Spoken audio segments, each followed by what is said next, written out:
God on our side, question mark, questioning theological narratives of nationalism, populism, and conservatism. That is the topic of this year. This evening, we have a public panel debate between the three lecturers of this summer school. Professor Jayeel Cornelio, Dr. Jennifer Eggert, and Professor Vlad Naumescu will discuss this topic, theological narratives in the context of populism, nationalism, and conservatism. They will do it under the guidance of Liza Cortois, journalist at Tertio magazine. So Liza, please, you have the floor. Thank you, Luc. Welcome, everybody. Good evening. Also, good evening to the people following this panel debate online. So tonight, I have the privilege to interview these three experts on the intersection between religion and politics. So my first question is quite evident. Could you introduce yourself to the audience? Maybe Vlad can start. Thank you very much. I'm an anthropologist of religion, working mostly on post-socialist Central Eastern Europe, former Soviet Union, and South India. And my intersection, interest in religion and politics, is very close to, and expertise is close to Orthodoxy, Orthodox Christianity, in both Oriental and Eastern Christian. Okay, thank you. Jennifer? Hi, everyone. I'm Jennifer. I'm originally from Germany, but I've been living and working in the UK for quite some time now. I am a political and cultural scientist. I have been working mostly on conflict and development studies in the last few years, usually with a focus on gender, religion, and localization, or a combination thereof. And I am a researcher, but I'm also a practitioner. So in my career, in the last 20 or so years, I have been going back and forth between work with NGOs and work with universities. This is quite important to my identity as a researcher. I like to do collaborative research. I like to do research that is practice-focused and that often also brings together researchers, practitioners, policymakers, and community members. Okay, Jayeel. My turn. Thank you. Good evening, everyone, and hello to everyone who's joining us online. My name is Jayeel. I'm a sociologist of religion and public life.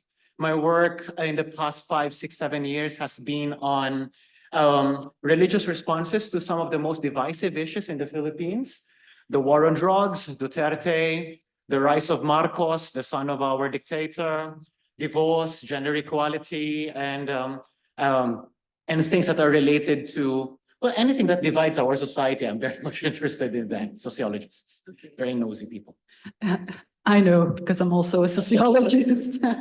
So the summer school this year has been on the relation between conservatism, populism, nationalism, and religion. So there is this phenomena of populist leaders who make use of religious discourse, of religious legitimations and theological justifications for their political rhetoric.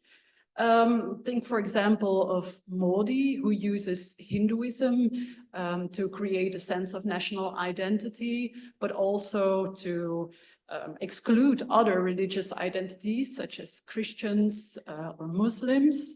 Or, on the other hand, think of Vladimir Putin and the close relation between the Orthodox Russian Church and the Russian state.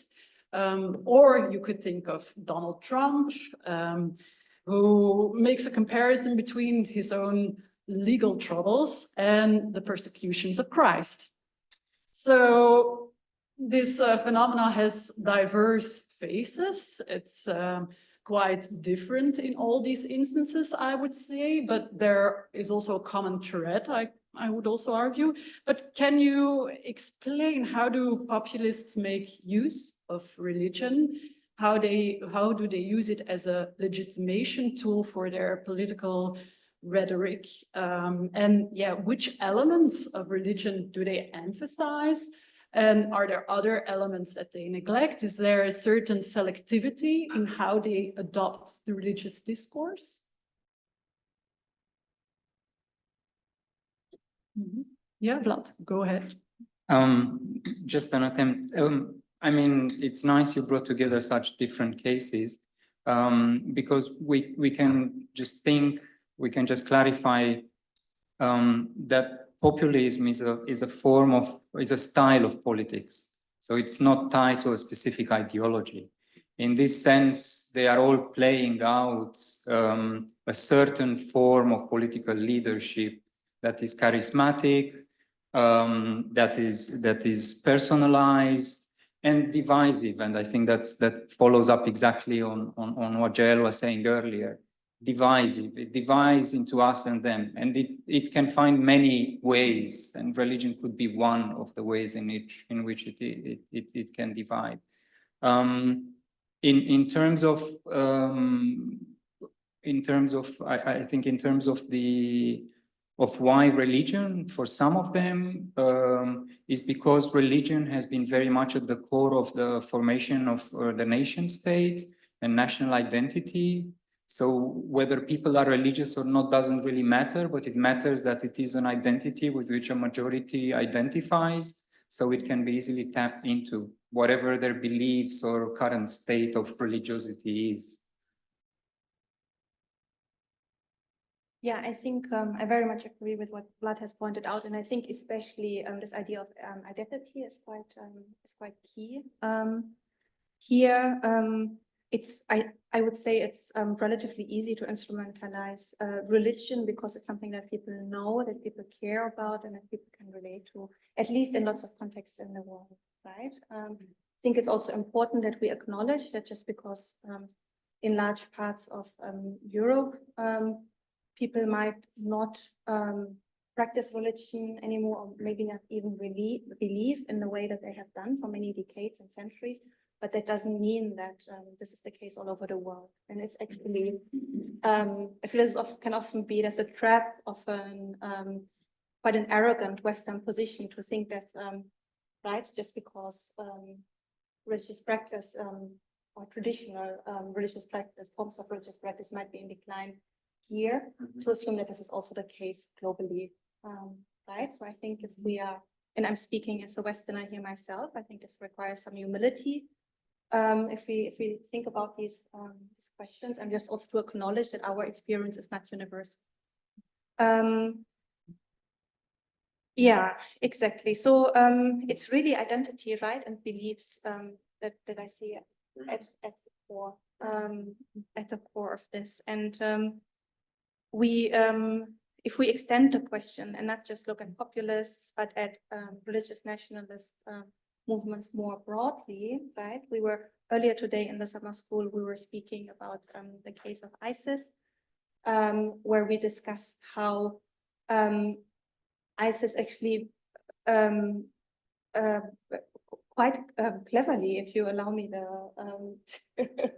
to use the term, referred to globally accepted concepts in Islam, but then interpreted them in a way that suited their objectives. Can you give an example of that? Which concepts? For example, the concept, and this is a very basic Islamic concept, right? If you know anything about Muslims or Islam, you'll be familiar with the concept of the Ummah, the community of believers, of Muslim believers across the globe. And they use that to attract recruits from all over the world, right? Based on this concept of the Ummah needs us. There's your Syrian and Iraqi brothers and sisters who are oppressed by the Assad regime in Syria, for example, right? And this is something that people understood. This is a language they spoke, right? A terminology they were familiar with. And there was a truth of the grain of truth in it, of course, right? Because people were suppressed by the Assad regime. They still are. That's not news. But it's really quite interesting to see how this group used this terminology and these concepts for their own gains. On the one level, Liza, we can think of the politicians' use of, populists' use of religion as a form of instrumentalization. I get that, like taking advantage of religion and its language to advance whatever their politics might be. But on the other hand, on another level, from a sociological perspective, religion is also a powerful language that articulates people's emotions and people's values. And these two issues, emotions and values, two themes that have been cropping up in our summer school in the past couple of days. From that point of view, you can appreciate religion not being instrumentalized per se, but really as the language through which people are able to articulate their disappointment, their resentment, their anger, their frustration. So in that sense, religion is a very powerful conduit, of certain visions of politics, how society should be arranged, what kinds of leaders should be put there in position.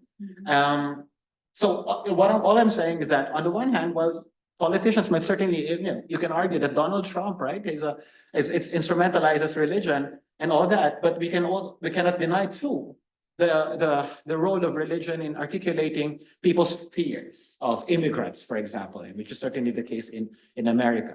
In the context of the Philippines, it's not about immigrants, but it's about criminals, drug users, drug addicts, quote unquote. And the moment you deploy the problem like that as the drug addict, you are already invoking a religious language. We are the holy people, they are the sinners. And in my research, that was in fact the religious articulation. These were sinners, and as sinners, we need to face the consequences.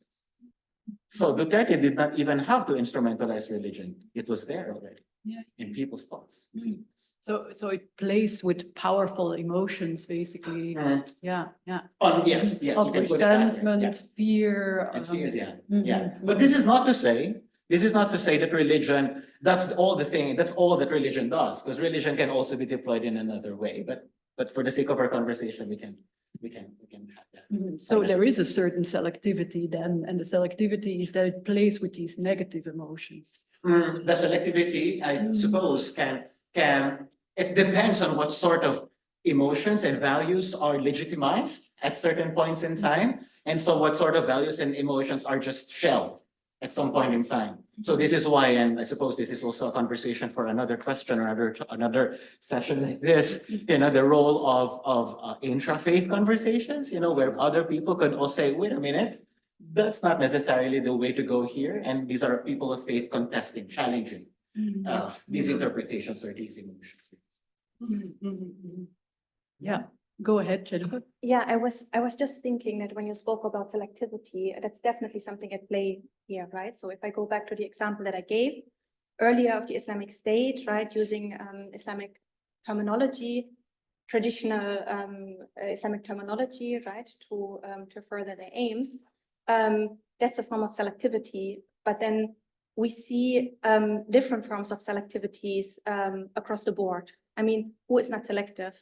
Whoever, like all of us, especially if we have a political objective, and a lot of us do, right? So just because I've used an example from one extreme of the spectrum, right? Islamic State, one of the most violent religiously political groups of the last few years that we've seen, right? That doesn't mean that actually very similar mechanisms are also in play if you look at the other side of the spectrum, right? And if you look, for example, at researchers and activists who argue for, I don't know, LGBT inclusion or women's rights in Islam, right? That's also a form, quite often, there's also a form of selectivity in play. That they also choose to ignore parts of religious tradition and prioritize other.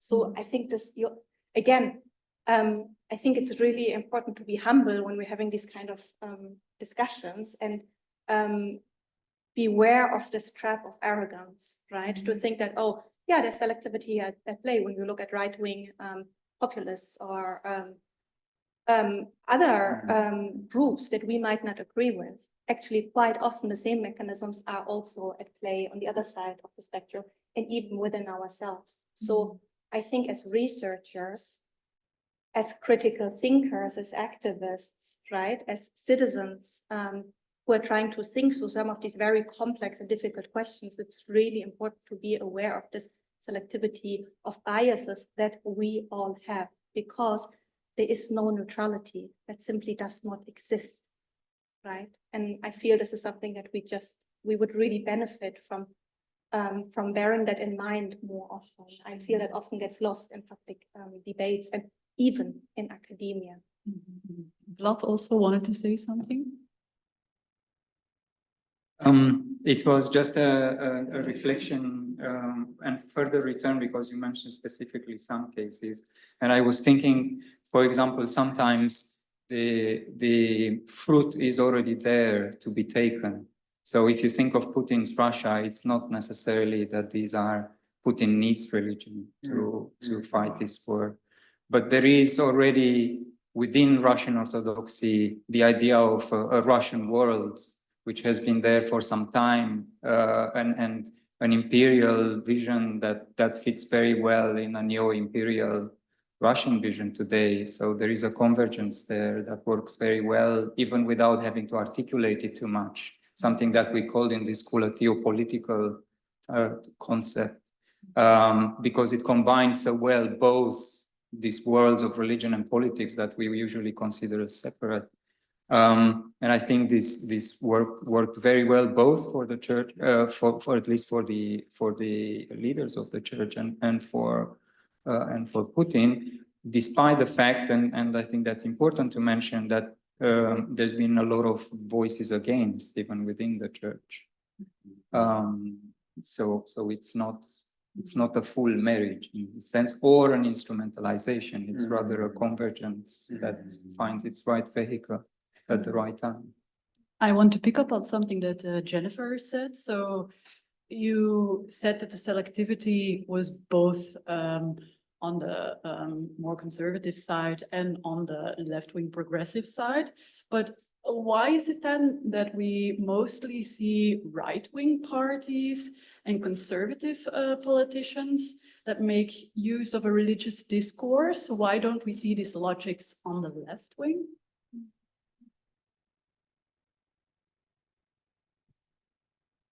I'm not sure we have a good answer for that, but I haven't seen a left-wing Christian party for a long time. So if you think maybe in the 60s or something, I mean, there's been strong labor movements, Christian labor movements and all this at some point, but leftist parties, populist leftist parties, have no religious Christian agenda, at least in France, maybe in other places, yes, but in Europe, I haven't seen this happening. While, and maybe just briefly to go back to what Jayeel was saying, while there are the moral values and emotions, the conservative moral values and emotions are there up for grabs by the far right. Yeah. This was such an academic response. I'm not sure we have a good answer, but I'll answer anyway. Aren't we a strange species?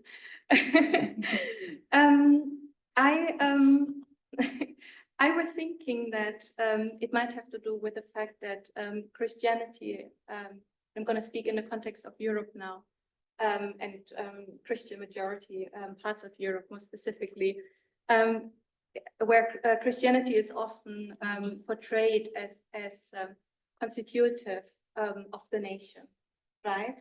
And I think that's quite a central point here, and it's just more part of right wing or conservative as opposed to left wing discourses, right? And this question then becomes particularly interesting when we also bring in the element of gender, right? So it's really quite interesting to see. It's something that often gets missed, right? As someone who is often focused in my work on gender, something I get quite frustrated about a lot of times when I see that, right, people speak about these questions, but then something, well, first of all, it starts with the woman being missing. And then the next step is usually that also more generally, we don't find a gender perspective, right, and how these very important issues are being discussed. So Christianity in right-wing discourse is often, or conservative even, is often presented as being constitutive of the nation. People often refer, right, to the Judeo-Christian roots of Europe, as if there weren't also really important Islamic contributions, right? Europe, as we know today, just wouldn't exist without Islam and the contributions of Muslims. And then we bring in gender, and we can see that actually gender is really key, both in discourses of on religion, but also the nation, right? And this then plays out in different ways, right? We see, for example, right-wing groups create a scapegoat of the migrant, right? Here in Europe, it's then often the Muslim migrant, right? We see how Muslim masculinities, the Muslim male migrant particularly, right? We see how Muslim masculinities, Muslim migrant masculinities are juxtaposed, right, with Christian, culturally Christian European masculinities, right? The Muslim migrant is portrayed as a threat, right? That we have to protect white European, culturally Christian women from, right? And these are again very powerful discourses, right? Actually, also quite interesting. There's and again we spoke about this earlier today in the summer school. Really interesting if we then look at some of the contradictions within those discourses, right? That a lot of right-wing movements that refer to these kind of concepts. On the one hand, they present themselves as protectors, right, of women, women's rights, gender equality. We can only have this in a white Christian nation.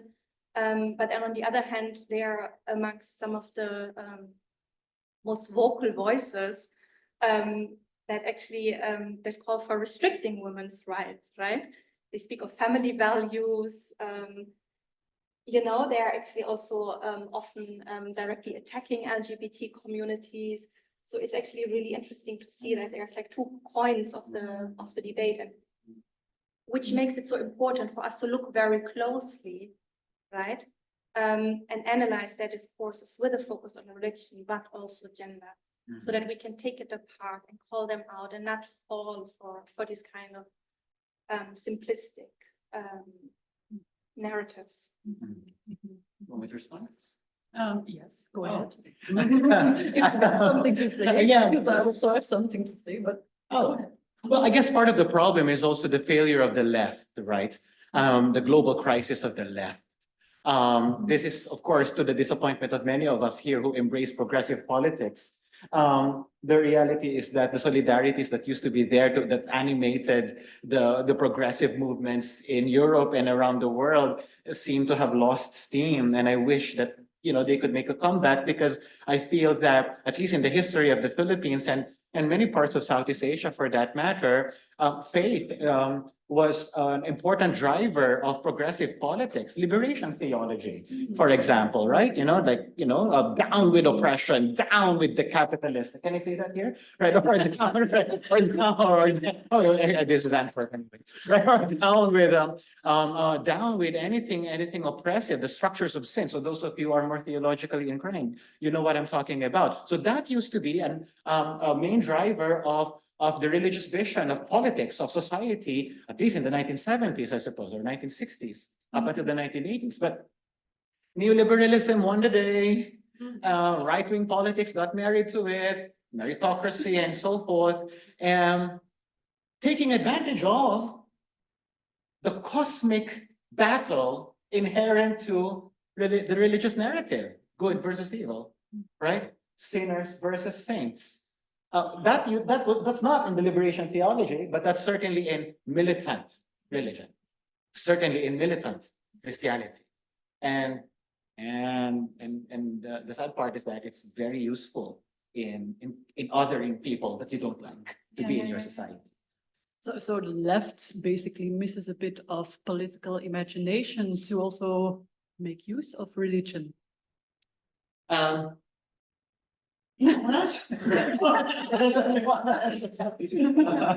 I think so, definitely. It's not a must. It's not a must. So we're not saying that the left has to turn to religion now all of a sudden, right? But I think in general, I mean, I definitely agree with you, Jayeel, to say that the left, and I'm mostly going to speak about Europe. That's the context that I know best. The left is in severe crisis. I mean, for me, this has really been exemplified by the last couple of months, since the beginning of October, the attack on Israel, and then since then the genocidal campaign by the state of Israel on Gaza, Palestine, and the region more broadly, where I've actually been, I was just thinking as you were speaking, where for me, actually, I could very clearly see how the so-called left was actually, how very right-wing ideas actually seep through leftist movements, right? I mean, the amount of racism and Islamophobia directed against Palestinians, Muslims, Arabs that we've seen for years, but especially in these last couple of months, it's really quite shocking. So yeah, that doesn't mean that they now all have to turn to religion, but maybe also, again, think of their arrogance, right? Rethink some of the assumptions that they've been making in the last few years, and really ask themselves, like, how come that we have arrived in this position? How come that we have morally failed to such a large extent, and then also politically, right? What's happening in Europe with yeah, how come that right-wing extremist, right-wing populist movements have been so successful? Like, what's going on? Yeah, that's a big question. That's the main question, I would say. What's going on? Why are they so successful? But yeah, I'm gonna play the devil's advocate a bit here. Isn't it a bit inherent to religions to have this conservative tendency? Because yeah, the holy books, they go back to millennia. And yeah, you can't call the ideas on gender in the Bible or the Quran quite progressive, can you? So yeah, isn't it logical that conservative parties find inspiration here? I'm looking at Jennifer, who's looking very angry. I thought I was hiding it quite well. No, you aren't. I don't know you that long. But you're right, my blood pressure has been going up by at least 10 points. Just in the last minute or so. Well, I mean, first of all, let's take apart some of the assumptions, right? That are carried in that question. Like, for example, that, and I'm going to focus on the Quran, I'm not going to focus on the Bible, I'm not an expert on the Bible. I'll focus on what is closer to home, yeah? And that is the Quran. I mean, first of all, I would question that premise that the Quran is 2,000 years old. I mean, from a Muslim perspective, right? The Quran is not 2,000 years old. The Quran is a timeless document. It's a revelation by God. So already the question doesn't quite work there for me and many other people in the world. But that aside, right, we don't need to argue about that. There's arguably not much point. But what we can speak about is, and that's another assumption, that religion, and we can extend that, right? Again, I'm going to speak about Islam, but I think very similar kind of assumptions apply to lots of other religions. And it's the assumption that religion per se is anti-feminist, right? It's anti-women, it's anti-gender justice. And I think there's just so much evidence to the contrary. I mean, there's very lively debates that in the case of Islam, Muslim feminists have been leading, right? There's Muslim LGBT activists. Again, something that here in the West, amongst non-Muslims, is often portrayed as an inherent contradiction, right? I mean, there's literally academics who ask, can you be feminist and a believer? Can you be LGBT and a Muslim? I mean, people seriously ask these kind of questions when there is hundreds and thousands, millions of women who are very much Muslim and very much believe in gender justice, and also numerous people who are LGBT but also have Islamic faith, right? And that's not to deny any issues. They do exist. There's difficulties, there's tensions, there's really significant problems, but let's not fall into this narrative of there being an inherent and essential tension between the two. We can go back to selectivity. You can read, even if you believe that scripture is from God, right? And not a product of societies 2000 years ago. Even if you believe that, you can still read scripture in different ways, and you can interpret it and you can engage with it. And people have been doing that for as long as these texts have been around, right? Vlad wanted to say something. Oh, sorry. I just want to follow up on the idea of you can read. And I don't think any of these populist readers reads actually the Bible or the sacred books. And Trump is an example, but Orban is another example. They don't need to read that. So it's not part of their charisma. But also, let's keep in mind that in some of these cases, including especially Orban, which is close to heart because I come from a university that had to move from Budapest to Vienna because of Orban's politics, let's say. Not let's say, Orban's politics. It's basically the project is a sort of a state capture, right? So once you won elections once, you make sure that you stay in power. And it's a state-run capitalist, domestic capitalism in which you seep in money from the EU and from everywhere and just maintain yourself in power. So the populist discourse there, including the little religious surface content that is there, is just a facade for this project. And you can talk about Putin's Russia in the same way, maybe Modi's in a similar way. But I think there's,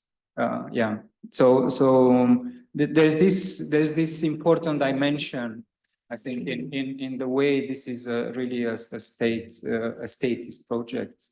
And where again populism is the populist part of it is really more of a performative exercise there to legitimize further if necessary, because you already have all the state mechanisms in your power and you can't be moved even by European institutions or anything else out of your place. Yeah.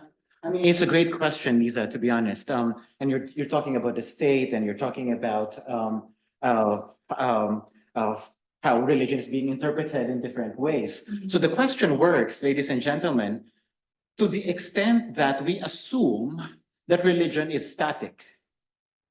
And so therefore, if it is static, if it's timeless, if it is unchanging, that mindset, that mentality is what your illiberal Democrats can invoke, or your right-wing populists can invoke to say resist the LGBT rights. Why? Because God made Adam and Eve, not Adam and Steve, right? Or why should we not allow divorce? This is what I will be talking about tomorrow in our summer school, because the family is a timeless value that was set up in Genesis chapter 1 or Genesis chapter 2, depending on if you're reading your Bible. But the point is that because the assumption is that the Bible and religion are timeless, then you can also assume that some things are not negotiable, and therefore it feeds into into all this illiberal democracy. When in fact, that's the state project.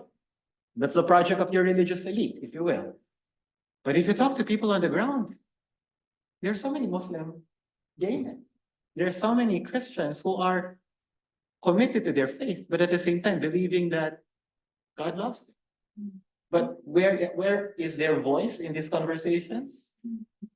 They're heretical. They're fringe Christians. They're not Christian.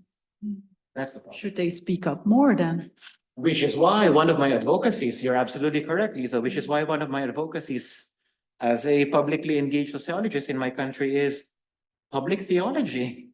We need more good theological conversations, not just by theologians, because public theology, at least from a European point of view, and this is what I appreciate about public theology as a field that is taking shape in Europe, is that it accommodates the worldviews of different religious actors, if you will, musicians, poets, novelists, academics, journalists, and just to deepen the conversations. Did God really just create Adam and Eve, for example?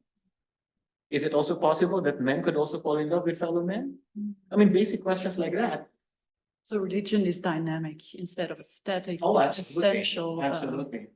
big robust thing that is out there and never changes. Absolutely. You're talking to 3 religious scholars. Yeah. People are just definitely will be fighting for that.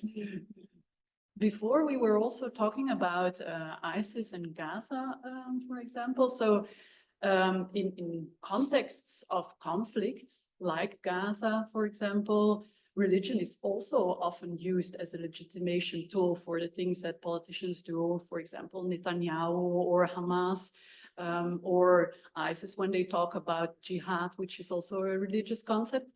Why is it that there is this recourse to religion, specifically in contexts of conflict?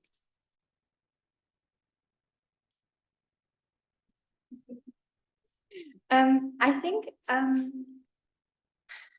think it does go back to some of the issues that we've already discussed, right? When we spoke about the role of religion in populist and right-wing and conservative movements more broadly, right? So I think a lot of the reasons that we touched on when we discussed that do apply here as well. It's about identity. It's relatively easy to mobilize people. It gives you the opportunity to build on familiar existing concepts, terminology, right?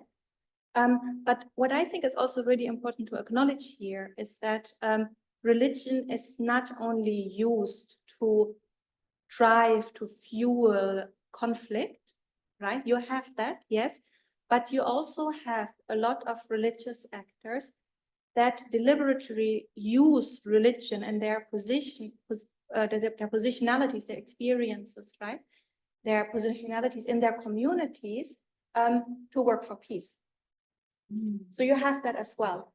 There is, for those of you interested in the academic underpinnings of these debates, and a phenomenon, there's the historian Appleby, who's written about the ambivalence of the sacred, right? The ambivalence of the sacred, in the sense that religion can be invoked to fuel and drive conflict, but also to help counter it. And again, there are numerous examples from all over the world, all sorts of geographical and religious contexts of people who use it in both ways. I think it's important to see that as well, right? And then, of course, also the other side of the coin is that sometimes religion, the amount of times that I've heard people say, oh, religion so problematic, if only, right, religion was not there, then we would finally achieve world peace. And I mean, as a German, I just need to think of Hitler, who was not particularly religious, right? Or I don't know, maybe we look to Russia and Stalin as just 2 examples for quite secular right approaches, ideologies that nevertheless have not exactly been conducive to peace and understanding. So I think, again, it's important to also question our own assumptions about the role of the role and the nature, right, of both religion and secularism. I'm going to ask a final question, if I may. So what's the solution here? Should we ban religion altogether from the political sphere?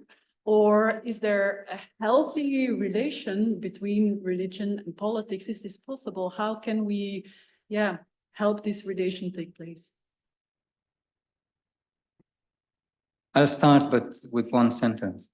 I think the most important is to first reflect on who is we in this story. And the answer is very different depending on what's we, because the states, at least European states, recognize freedom of religion, right? Freedom of conscience, freedom of religion.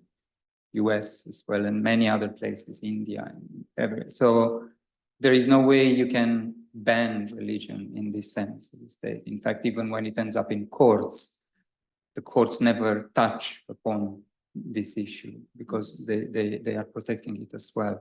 The question is, I think, and there's been a long debate here, and maybe the problem is that we start from the assumption that there is a secular politics and politics are inherently secular.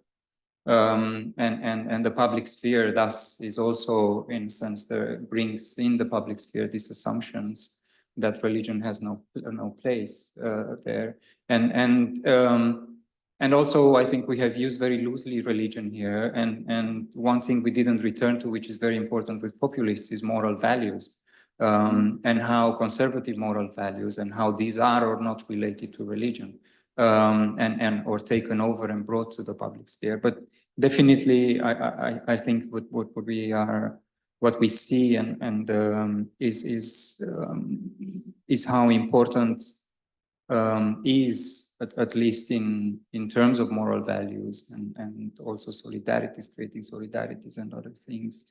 Religion is there, and to recognize kind of that religion is already there in the politics that we are doing in some form or the other, including the Judeo-Christian tradition that you just mentioned earlier.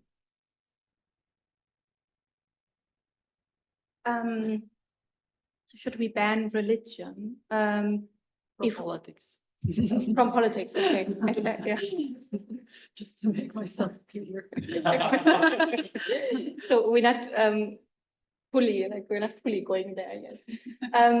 I mean, I just if we look at examples where that has been attempted, right, to in various forms and to various degrees, not far from here. I'm thinking of France.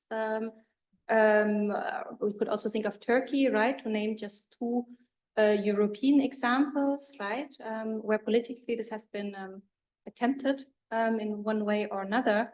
I mean, yeah, I get shivers down the spine if I think of it, because I really don't like what I see in France when it comes to religion and politics, and I don't like what I see in Turkey, right, what we see in Turkey for a long time. Obviously, things have changed more recently because then a more Islamist-oriented government came into power, but there's still stories of religious rights being curtailed that haunt Turkey to this day. And disclaimer, that's not to say that the current approach is much more auspicious, but I think that's just, yeah, something to bear in mind if we speak about these kind of questions. The other question is, and I think you have alluded to that, Vlad, is it even possible? What does it mean, ban religion from politics? How are you going to do that?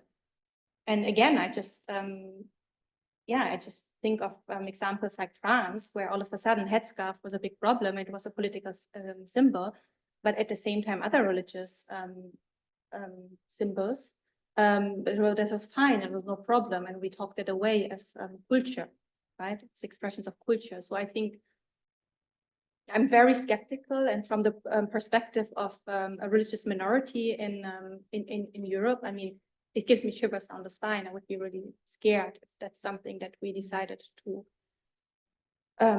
pursue or to promote. right? So again, let's think about inequalities. Let's think about power dynamics. There's no neutrality here. And let's also not be completely, let's not rely on illusions. Secularism is not neutral. There's no inherent difference between faith-based or secular values, right? We have frameworks that we work within, like, for example, human rights, democracy, rule of law, and that's what should count. Be they inspired by faith or secular, like, frankly, I don't care, but I want to have a solid framework that I can rely on. And looking at the history of Europe, I mean, it's something that can really give you sleepless nights. Oh, Okay. Final answer? yeah. Okay. Very quickly, I really understand that many people might be sympathetic to that idea. Just if religion is the root of all evil, then eradicate it, and then we solve the world's problems, the world's wicked problems. And I've encountered many people who argue like that, right? Sometimes in a very militant fashion. And you can argue, some of them can argue that certain societies have achieved that. I mean, just think of, and I mentioned this at the summer school, the Singaporean case, for example, right? So the whole idea that they have a Religious Harmony Act, a law that specifically mandates religions to be in their respective spheres, not to participate in the public sphere, and not to play politics and all that. And that is the project that they have implemented for themselves because of their history of religious and ethnic conflict. Are they successful? It depends on which academic you're talking to. And for the sake of argument, yes, maybe, because there has been no religious or ethnic conflict. And every time a pastor makes an Islamophobic remark or a religiously bigoted statement against another group, the state can intervene and can hold them accountable. Again, in the name of the Religious Harmony Act. Maybe, right? Maybe, right? Maybe. But it's a project that I don't know how many states are successful at.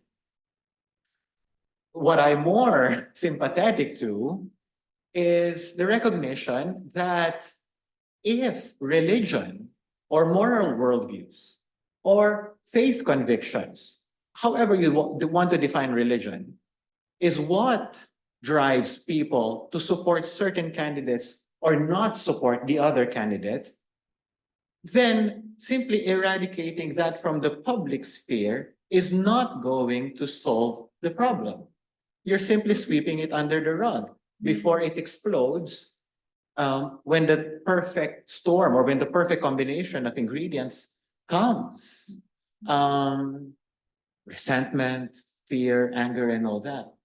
So the kind of political position I embrace when it comes to religion and politics or religion in public life is that in the spirit of liberal democracy, number one, let's be comfortable with differences. And then number two, let's talk. Let's talk. Dialogue, yeah. Let be a dialogue. Internally, interfaith dialogue. We do that. Jennifer and I are involved in a big peace building project in Burundi, Sri Lanka, and the Philippines. So we're doing that project as we speak. But at the same time, interfaith is not the only thing that we should be pursuing. I believe that we should also be pursuing intra-faith conversations. Within Christianity, what are the different perspectives about divorce? Within Christianity or Islam, what are the different perspectives about homosexuality?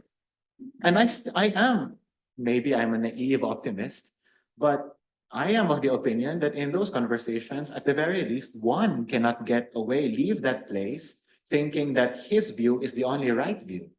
Because now somebody will have to explain, somebody should have explained to him that, in fact, there are other ways of thinking about these complex, divisive issues. That's a beautiful note to end on, and not a naive one, but an optimistic one, I think. But we still have time for some Q&A from the audience here and also from the online audience, and Hilke is going to take care of that.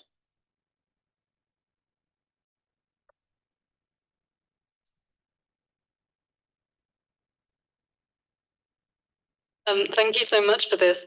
I see criticism from the left that populists are moralizing a lot. And you spoke about moral values and the ways that these are being used. And I was wondering what place you thought moral discussion and debate has in politics today.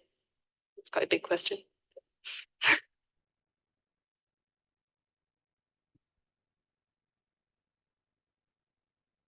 Thank you so much, Iona, for a really good question. And we're particularly proud of Iona because she's one of the students in our summer school. So Vlad just looked at me and said, we taught our students well. And so I think for me, this goes back a little bit to the discussions that we had before about left-wing and right-wing approaches, right? And narratives and projects that we have to offer. There I remember something really interesting that I read a couple of years ago by the German-French activist Daniel Cohn-Bendit, who spoke exactly about that. He said, because in Germany as well, the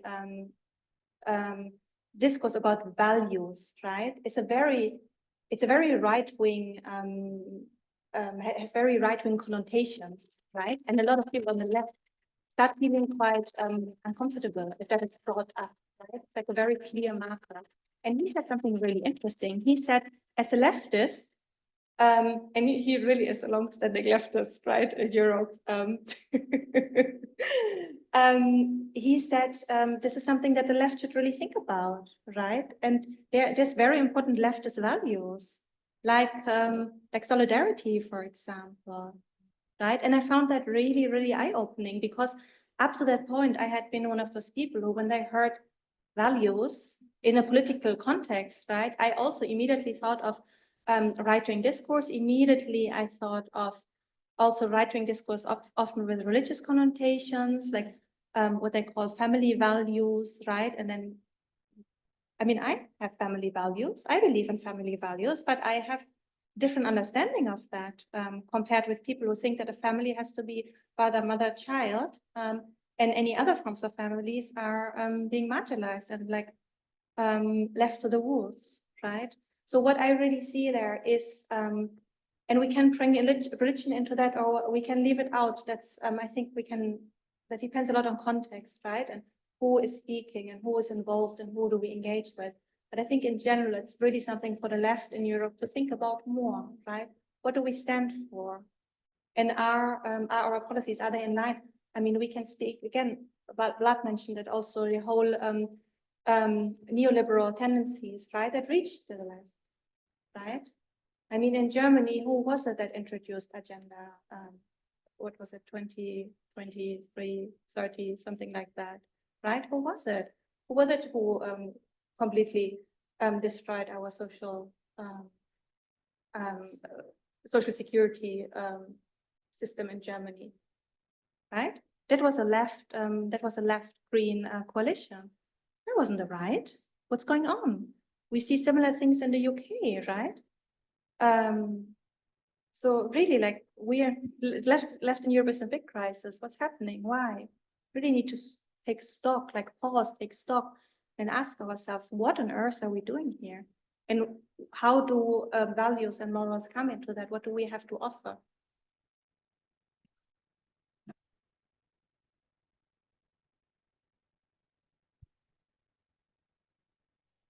Thank you so much for sketching this wonderful landscape of the relation.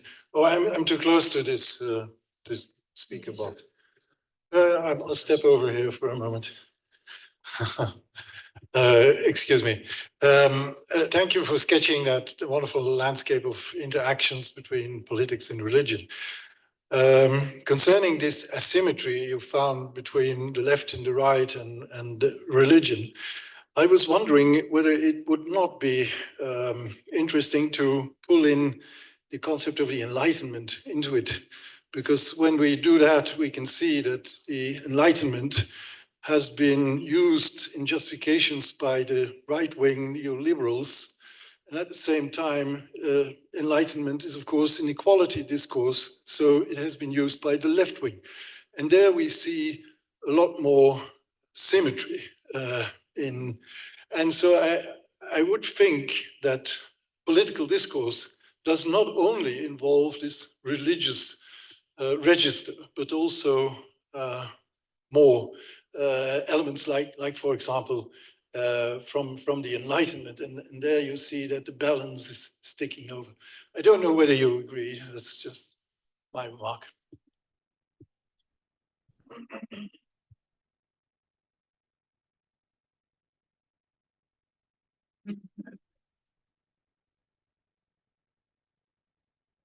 The Europeans should be responding to that question. We were under colonization under the time we were.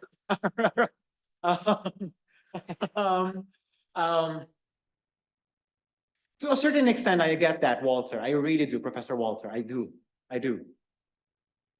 But also at the same time, the project of the Enlightenment was the eradication of religion completely. You can argue it that way too, right? From, I don't know, David Hume and all the political philosophers later on. And, but I don't know whether the project has been successful in completely eradicating religion from the rest of the world, for example, right? So, so I would still, and I will speak as a sociologist, if at the end of the day, religion still matters to people, moral worldviews, whether or not they read the Bible is secondary. Because at the end of the day, right, it's the religious milieu, right? The social milieu, the God talk, the everyday conversations that feed into what people think is true. I'm not sure whether we could simply just erase that or dismiss that and simply embrace the Enlightenment project as that which would bring symmetry, right? As in your one words, but could be. I don't think that was entirely his point, though, because I didn't mean it in a prescriptive way. Not in a prescriptive way. Okay. I didn't mean it. Gotcha.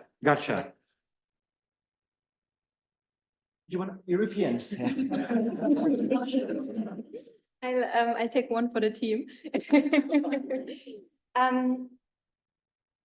So from a Muslim in Europe perspective, I'm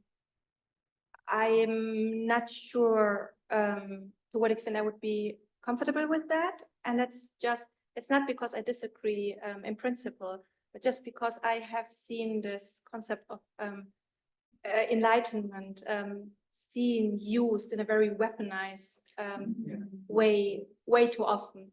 For me, it's a bit of a red flag. It's a bit like Judeo-Christian roots, right? Like immediately I get an uncomfortable feeling in the stomach just because I've seen it used as an instrument to marginalize other Muslims and deny their contribution to the European project, deny their contribution to scientific advancement, and so on and so on and so on.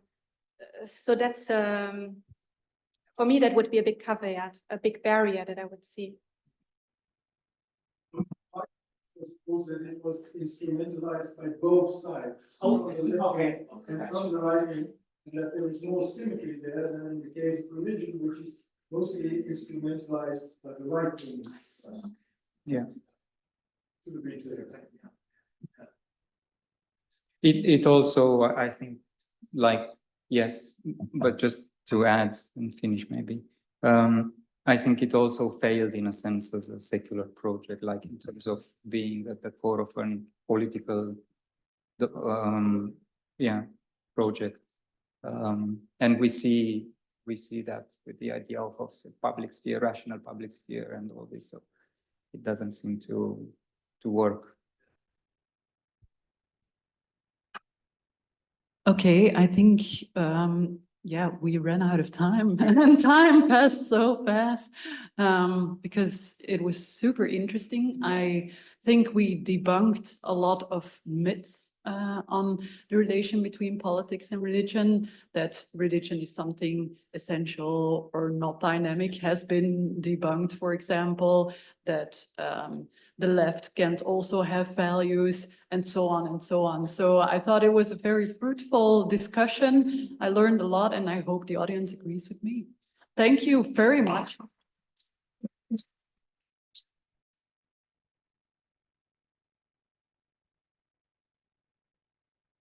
So thank you so much for your contribution. Jayeel, Jennifer, Vlad, and Liza. If Jayeel, if talking is a most important part of the solution, as you said, it's clear that UCSIA has to organize still many years this summer school. We will try to do so. Thank you so much. Also you, ladies and gentlemen, here in the Tassis room, and of course also the people at home being with us. Tomorrow the summer school continues. So to the students, see you tomorrow. For the others, thank you so much. Nice evening.